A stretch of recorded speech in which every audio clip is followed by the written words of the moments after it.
Pensate, lo spunto della ciaccola di oggi mi è arrivato proprio da un ospite che sta soggiornando qui a Val Grande e mi ha chiesto che cosa poter leggere in una giornata che non è una giornata da dedicare alla piscina, ma è proprio una giornata da trascorrere all'ombra del nostro terrazzo.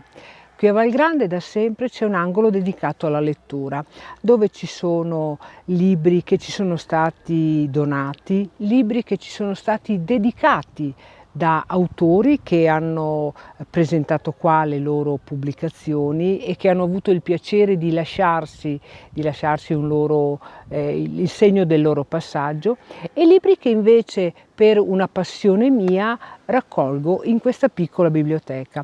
Oggi, pensando ai nostri piccoli amici e pensando alle famiglie e pensando anche alla vacanza come luogo da dedicare alla famiglia, ho pensato a questo libro dedicato, che è una raccolta, scusatemi, è una raccolta di filastrocche dedicate ai bambini e dedicate al momento del sonno. È intitolato infatti Buonanotte paura. È il libro di un'amica che si occupa di pubblicazioni per ragazzi ed è Sandra Trabaioli, che abita qui vicino a noi e che si occupa di pubblicazioni, di disegni. Infatti lei lavora nel mondo della scuola, quindi ben conoscendo il mondo dei bambini, a loro ho voluto dedicare le sue pubblicazioni.